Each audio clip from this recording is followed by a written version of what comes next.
रांची से लेकर देश की राजधानी दिल्ली तक इस वक्त जिस एक राजनेता के नाम पर सबसे ज्यादा चर्चा हो रही है, ये कोल्हान के टाइगर चंपई सोरेन है। वही चंपई सोरेन जो इत्तेफाक से मुख्यमंत्री बनाए गए और फिर झटके में हटा दिए गए। लेकिन क्या वाकई झारखंड की सियासत में चंपई सोरेन इतने बड़े नाम हो चुके हैं या माजरा कुछ और? नमस्कार, लिबरल टीवी देख रहे हैं आप, मैं हूं आर मोहन तिवारी।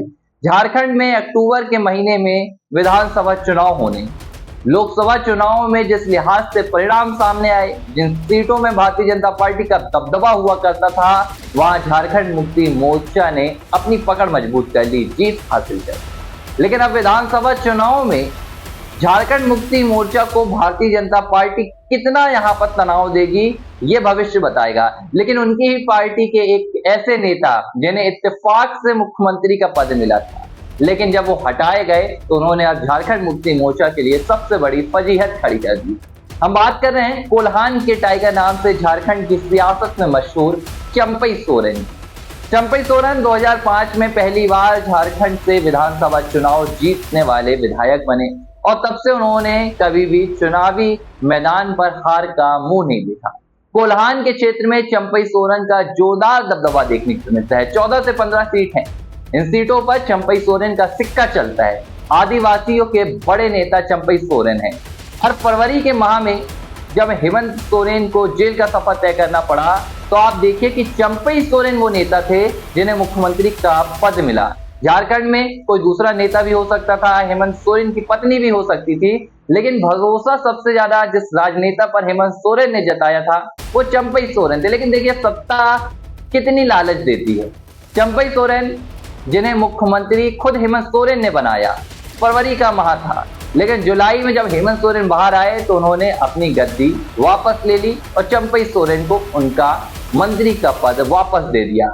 लेकिन कहते हैं कि सत्ता की लालच, सत्ता की भूख एक बार लग जाए तो फिर वो दोबारा मिटती नहीं है, और कुछ ऐसा ही चंपई सोरेन के साथ हो गया। मुख्यमंत्री के पद से हटाए जाने के बाद अब जब चुनावी बेला सामने आई, जब चुनाव का मौसम सामने आया, तो चंपई सोरेन नाराज हो गए और उन्होंने कह दिया कि मुझे पद से जब हटाया गया तो वो मेरा अपमान था। मैंने सोचा था कि मुझे चुनाव तक तो कम से कम मुख्यमंत्री का पद दिया जाएगा। अब चंपई सोरेन ने इसके बाद ऐलान कर दिया कि झारखंड मुक्ति मोर्चा से वे अपना सफर खत्म कर देंगे, और जब सफर खत्म करेंगे तो सवाल उठा तो करेंगे क्या। उन्होंने पहले कहा कि शायद नई पार्टी बना लूंगा, उन्होंने कहा कि शायद संन्यास ले लूंगा, कई मुद्दों पर चर्चा की, लेकिन आखिरकार फैसला एक लिया कि भारतीय जनता पार्टी में शामिल हो जाऊंगा। सोमवार को चंपई सोरेन रांची से देश की राजधानी दिल्ली गए और अमित शाह से मुलाकात की और भारतीय जनता पार्टी में शामिल होने की जो उनकी तमाम अटकलें थी उन्हें उन पर मुहर लगा दी। 30 अगस्त को चंपई सोरेन आधिकारिक तौर पर भारतीय जनता पार्टी के नेता हो जाएंगे और चंपई सोरेन का झारखंड मुक्ति मोर्चा से जो सफर तय हुआ था, चंद महीनों के जो वो मुख्यमंत्री बने थे, अब भारतीय जनता पार्टी की सियासत से जुड़कर इस सफर को आगे बढ़ा पाएंगे। लेकिन सवाल ये उठ रहा है, क्या वाकई झारखंड की राजनीति में चंपई सोरेन इतने बड़े नाम हो गए हैं कि रांची से लेकर देश की राजधानी दिल्ली तक सिर्फ उनके नाम की चर्चा है? झारखंड में विधानसभा चुनाव से पहले दूसरी कोई चर्चा ही नहीं हो रही है। हेमंत सोरेन जो जेल का सफर तय कर बाहर आए हैं, उनके नाम पर उतनी चर्चा नहीं हो रही है जितनी चर्चा चंपई सोरेन के नाम पर हो रही है। चंपई सोरेन नई पार्टी बनाएंगे, चंपई सोरेन रिटायरमेंट ले लेंगे या भाजपा में शामिल होंगे, कांग्रेस में जाएंगे, क्या करेंगे, या नाराजगी दूर कर झारखंड मुक्ति मोर्चा में ही बरकरार रहेंगे। ये वो तो आम सवाल हैं जो सियासत के मैदान पर इर्द गिर्द घूम रहे हैं। लेकिन अब तय हो गया है, चंपई सोरेन भारतीय जनता पार्टी में शामिल होंगे। लेकिन सवाल ये एक माहौल बनाया जा रहा है या वाकई चंपई सोरेन के हाथों में कुछ जादू है? कोल्हान का टाइगर झारखंड के इस 2024 के विधानसभा चुनाव में कुछ बड़ा कर सकता है। दरअसल ये भारतीय जनता पार्टी का बनाया हुआ माहौल है।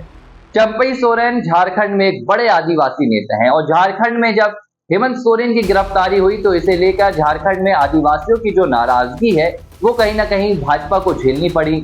लोकसभा चुनाव में जिन सीटों पर पिछली बार भारतीय जनता पार्टी ने जीत हासिल की थी, इस बार वहां पर झारखंड मुक्ति मोर्चा ने अपना झंडा गड़ा दिया और अब भारतीय जनता पार्टी को झारखंड की सत्ता में कुर्सी हासिल करने के लिए, झारखंड की सत्ता हासिल करने के लिए एक ऐसे ही नेता की तलाश थी जो हेमंत सोरेन को टक्कर दे दे। यहां तक कि आप देखिए कि लोकसभा चुनाव में अर्जुन मुंडा भी आदिवासी नेता हैं, लेकिन उन्हें भी हार का सामना करना पड़ गया। लेकिन जब चंपई सोरेन की बगावत सामने आई तो भारतीय जनता पार्टी की नजरें चंपई सोरेन पर टिक गई और भारतीय जनता पार्टी ने आखिरकार उन्हें अपने दल में खींचने का काम कर ही लिया। अब ये जो माहौल बनाया जा रहा है, ये माहौल चंपई सोरेन बनाम हेमंत सोरेन बनाया जा रहा है। लिबरल टीवी पर हमने पहले भी ये स्टोरी आपको बताई थी कि कैसे झारखंड में सोरेन बनाम सोरेन की कहानी देखी जा रही है, सोरेन बनाम सोरेन की सियासत देखी जा रही है और ये सियासत भारतीय जनता पार्टी के खेमे से निकलकर सामने आ रही है। तो झारखंड के विधानसभा चुनाव में भारतीय जनता पार्टी पूरी कोशिश कर रही है कि जो चुनावी अखाड़ा होगा उस चुनावी अखाड़े में सोरेन बनाम सोरेन की जंग बनाई जाए, ताकि जो आदिवासी वोट बैंक है, जो हेमंत सोरेन के लिए भी है, जो चंपई सोरेन के लिए भी है, भावनात्मक तौर पर हेमंत सोरेन की बजाय चंपई सोरेन से जुड़ जाए और ना सिर्फ कोल्हान में बल्कि पूरे झारखंड में इसका असर देखने के लिए मिले। यही वजह है कि रांची से लेकर देश की राजधानी दिल्ली तक चंपई सोरेन के नाम पर जोरदार तरीके से चर्चा हो रही है।